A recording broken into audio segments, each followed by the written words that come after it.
Welcome to Business Talk Sister Talk. I'm Becca. And I'm Ruthie. And today's episode is what is print on demand? All right. So, Becca, tell us a little bit about print on demand and how it works. Okay, so print on demand is a concept that some people aren't familiar with. So I'm going to try to explain that first. And by some people, she means me. I was really confused earlier. And so you explained it to me and I'm excited to hear your explanation again. Okay, so printing on demand means that nothing is created until it is demanded. So if you have an idea, let's say you have like a picture and you're like, wow, this would look really great on a t-shirt. There's a ton of companies out there that do print on demand where you can upload your design and it superimposes that design on a t-shirt or a face mask or a pillow even. And when somebody sees that product, so let's say you create a listing of that for sale on their website and somebody sees it and goes, wow, I want that. Like, that's a great design. When they complete their order, it creates basically the demand for the product to be actually created, manufactured. And so let's say somebody bought one of your pillows, it sends that company information saying, okay, print this design. And so that gets printed on a pillow, created and shipped to the customer. So nothing will be created until it is demanded, or printed until it's demanded. Okay. So basically the advantage of this would be that you don't have to have a whole bunch of inventory of pillows with your design on it in a warehouse somewhere. It's only created once there's a demand for it. So what are some options for using print on demand? Yeah. So we originally got started a little bit in this, or I did a lot more of a deep dive because we spoke with Katie Allen a while back about her art and illustration business. So if you missed that episode, definitely check it out.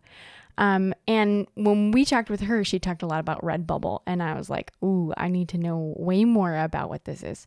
So Redbubble is more of a website for promoting artists that want to create their art and see it actually on tangible products. Another place like that would be Fine Art America.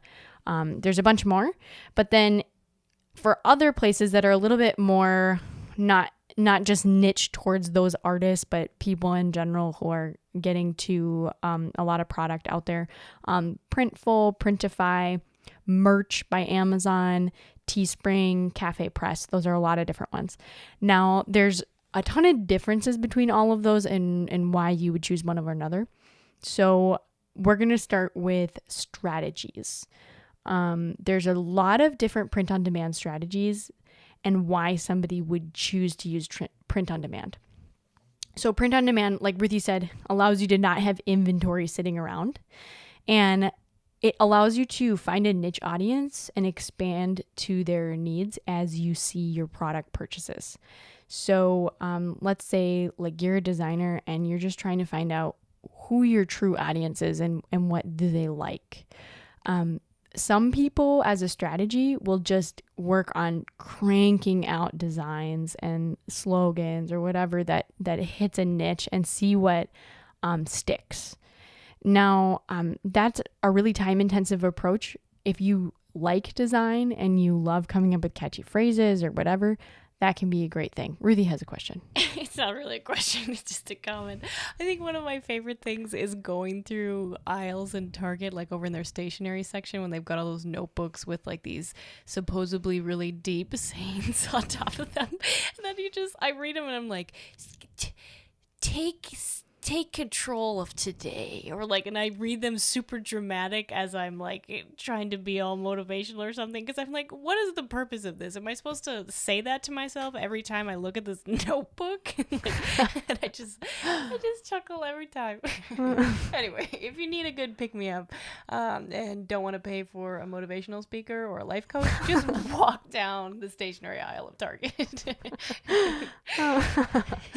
Yeah, so another reason why people would, maybe a strategy they would use for print on demand is because they want to build a unique brand. So say they're like an artist, or they have a specific message that they want to continue to promote or whatever, or even sometimes We actually talked to somebody who utilizes print on demand for their merchandise associated with their business.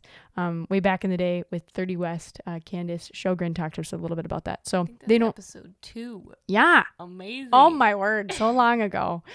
And yeah, so that can be something if you're just trying to get your business brand out there, but you don't want to have like a ton of t-shirts or whatever in stock.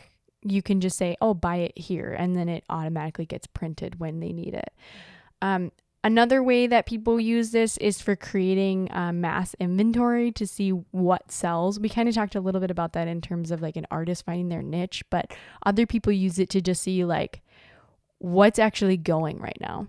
And that can be a strategy that I think is going to just in the next like 6 months to a year is going to inundate print on demand to being like, oh my word, like everyone's going to be like, I cannot look at another snarky t-shirt. Like, and I see that already happening because like we talked about a little bit in the past with the drop shipping, it was like the get rich quick scheme of like early on, and now print on demand is like the sub baby of that, and people are like, oh, how much money can I make doing this?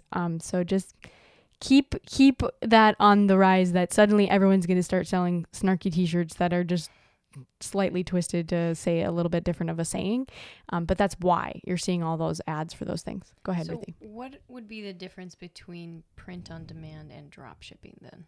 So print on demand drop shipping is basically having a product that is shipped directly to your customer that you don't touch. From a manufacturer? From either a manufacturer or a supplier.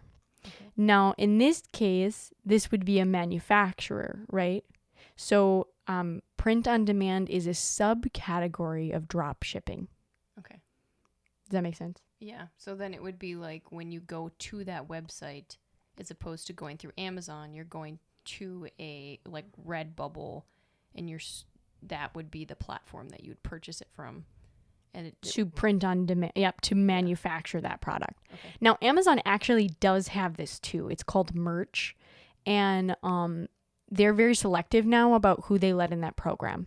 So a lot of people start with a place like Printful or Teespring or whatever, and they will then, once they have a lot of sales and they're like, yeah, we're a reputable company, we've been doing a good job, they can apply to the Amazon merch program where Amazon will fulfill that print on demand and get it out to those people and handle all the customer service for them in the future. But you have to be, before, like we had mentioned in our last episode, when they were beta testing it, it was like, you want to be an Amazon merch? Come on in. And now that they are like, okay, we want to only work with people that are like growing their businesses and legitimate, because that's a lot of wasted time for us. So it's very selective in who they allow into the program now. So kind of what I was hearing is, before when you were mentioning the different tactics and strategies that you can use, it sounded a lot like just pump out a bunch of things and then figure out what works. But is there any way that you could use user data or customer data to figure that out before trying to get all your own stuff? What are ways that you can look at the industry already? Yeah, so a lot of times what you want to do is think about a niche. And I'm saying these are completely different approaches. Some artists are like, this is my thing. I'm just doing this to get my name out there because I just want to keep creating art. And that's great. Do that. I'm not going to say that you're going to get a lot of exposure all the time, because people will either they're doing it because they know you and they want to like support your business, or people are buying gifts because it's within a specific niche of people. So like somebody who's a wrestler, like, back in the day before all print on demand, you would get these catalogs for like your cheerleader squad, and there would be all these little like eat, pray, cheerlead or whatever, like live, love, laugh or whatever, all of those different sayings, but specific to that group of people. Right. Well, now you can just say t-shirts for a cheerleader on Amazon or wherever else you're Googling on the internet and find a whole bunch of these like catchy sayings. That's a place you can start looking to see if there's like a niche that hasn't been served there. And just see what else is out there already and say, okay, well, there's a lot of competition in this category. I'm not going to go after it. But if you already are a part of a niche, it might be something where you just even start making things for somebody that it's an inside joke within the industry. An example of this would be our woodworking episode when we talked with Nate Turner. He was like, you can never have too many clamps. Like, and that's something that apparently all woodworkers like really can resonate with. That's like a funny thing. So those kind of things, what is it that like makes that subgroup of people laugh? That's a good way to figure out what is going to sell within that category. And I'm not saying that everybody needs to do that, because quite honestly, it's not going to be very successful for very long, because there's just going to be an over glut of competition very quickly. We did also mention a really cool tool called Jungle Scout in our last episode that basically pulls data from Amazon of what's selling. So you can use that in trying to figure out what is moving in the market right now as you kind of plan for what you would like to use for print on demand. So now we're going to transition into some of what the advantages are with print on demand. So tell us a little bit about that, Becca. Yeah, so it's a good place to start if you have limited capital investment initially. If you're not really sure if something's going to sell, or if you're not really very like, I know that this is my art and I'm going to sell a bunch of mugs or whatever, it can be a good place to try a few things and just give people your business card and say, yeah, check me out on Fine Art America, or if you want to do full blown, like get more into this, it could be through Amazon. It can give you more time to be creative. That's another advantage. So if you're just trying to do more art and you enjoy that and you just want to throw stuff up, that can be a place to do that. You can also, it's a great place to get your feet wet in retail without having to store a bunch of stuff. And what I actually see as the advantage for specifically print on demand, where I see people actually scale, is where they start with print on demand and see what's actually selling. And then over time, they actually do go out and work with a graphic design place that does the printing or whatever and orders bulk amounts, and then either fulfills those orders themselves or does like fulfilled by Amazon and ships it into the warehouse. And the reason that there's a difference in that scaling process is that the costs for print on demand are really high. I was looking at a bunch of different services. Some of them, they make you pay like a subscription fee even to get on there. And if you sell through Amazon, after you have like 150 listings, you have to have a professional account. So that means like you have to upgrade and pay like $39.99 a month. So there's a lot more operating costs as you scale. But if you start with like a different place, like Printful, for example, if you're doing a mug or whatever, your return on investment of profit margin after they've printed everything and shipped it is like $1.45 or something. It's really low. Raking in the cash. Which, I mean, if you're making like millions of sales on one product, like you're gonna be good. I mean, that's great. But $1.45 for profit margin on like, let's say like a $20 item, that's like really low. So definitely a disadvantage is like that cost of print on demand. Another advantage is you can integrate with a lot of different platforms really easily. So if you just want to like keep designing and throw stuff up, a lot of these places have really invested heavily in integrations for basically anything that you create and put your graphic on, whether it's like a mug or whatever. It can auto-populate into Etsy or into Amazon, or some places even do like eBay. So that can be really nice because it will push to all these different platforms and you just have one place that you're creating all of those products through. And then you don't have to manage any of the shipping, right? It can also, as you scale, you can run your processes faster with that by having like everything in one place that's pushing to those different places and managing inventory. So there's a lot of different things with that for sure. Yeah. So now tell me about some disadvantages of print on demand. So obviously you're going to be limited to the products that any one of those print on demand people have. You're going to be in like necklaces and t-shirts and mugs. You're not going to be able to be like, oh, I want to find a new product that nobody's using and print on that. That's not something that they're going to give you as an option. So that's a disadvantage. It really limits your diversification. So all of those product categories that you're competing in can actually be really highly competitive for like the same product, right? Just a different design or a saying that you put on that same product. If you don't know what you're doing, you could also spend a lot of money for no reason.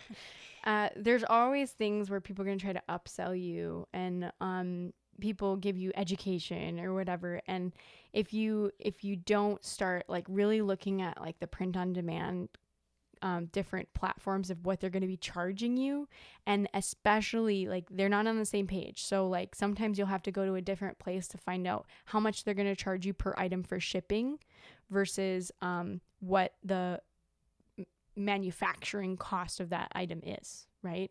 So those are two different pieces that you need to plug into your equation of profitability, and you have to factor that in before you set your price point, because otherwise you could totally get in trouble where you're putting a product out there for cheaper than it is to even manufacture it. And if they do all of that, then they're going to come to you with a bill and say, hey, all right, like we did this, now you need to pay us and to do that whole thing. So basically you're paying them to give out free products on the internet. And you make no money. Yeah. So you really got to make sure that you do all your numbers right before you start.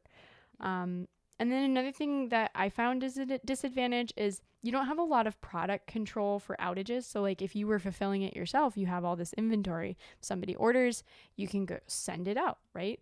Well, if there's an outage from the print on demand company and a customer orders, you don't really have any control of getting that to them right away. Customer service issues can become a really big problem with that, and can really damage your reputation.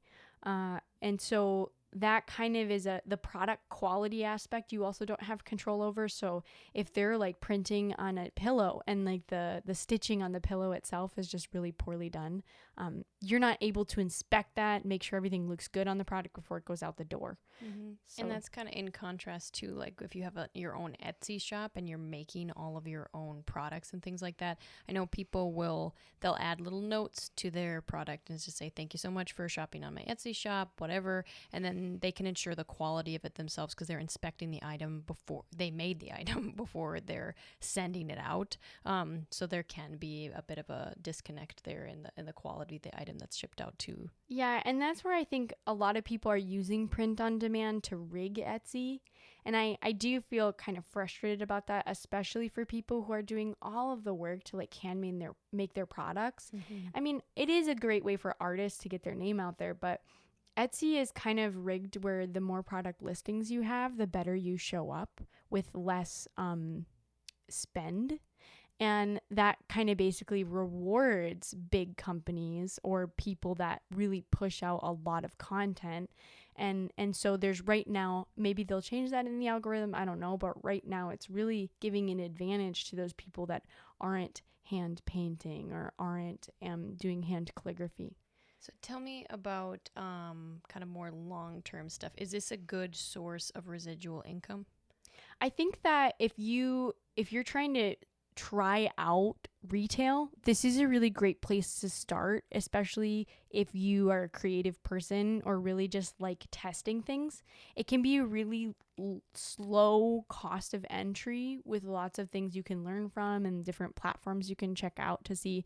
Or if you're just like conceptually like, I've always wanted to put this on a t-shirt. This can be a fun place to start with that and see if that's really something you're interested in doing. So I do think like it could potentially be a great place to make additional income, but know that in the near future, it's going to be really highly competitive and there could be some algorithm changes that could make it less profitable. And then at some point, do you think in scaling, would it make sense to, if you had a physical store, to continue to use print on demand? I think that from what's happening with graphic design places that are doing a lot of print on demand, I'm not seeing a ton of shop success unless it's specifically focused on a niche market or it's related to tourism. So you would really have to be conscious about whether a retail store is really going to serve your area. It definitely can, if you've really dug into a niche that's local and people can identify with that. Absolutely. But just know that diversifying your reach of who's buying your product is if you're shipping all over the United States, that's a really good, can make you feel a little bit more comfortable before opening a retail space. All right. Well, I learned a lot, so thank you for that. If you learned a lot like me, check out our Facebook page and Instagram. It's Business Talk Sister Gawk. And give us a like, follow us, and now we're going to transition into our Sister Gawk portion. For this episode, we're going to introduce our brother Aaron and our dad PJ. And they've been dying for this opportunity. They have not. We've been dying to have them on the podcast. So they're going to share a little ditty that, anyway, it's just a bunch of puns. It's their pun cast, and they're very excited to share it with us. Ladies and gentlemen, the pun cast. Don't call us that. Hello, this is PJ. I'm here to discuss with you business buzzwords. It's not all black and yellow when we think about business. We need to think outside the hive in order to incentivize the worker bees and produce corporate synergy by taking a deep dive into the honeypot of profit margins. Our core competencies are honeycombed into many skill sets. These can get sticky, but let's drill down to meeting the queen bee of financial incentives. The bottom line can sting you, so cover your assets. Then you can make an impact in your field. You need to spread some pollen before you can kiss the hexagon of storage space as you integrate the royal jelly skill set with the spit of others. Our business activity will allow us to taste the sticky, sweet victory of success. This will flower into a beautiful future. Don't just wing it. Be prepared. So that is your business buzzwords right there. No, Aaron is going to share with us a single pun that he.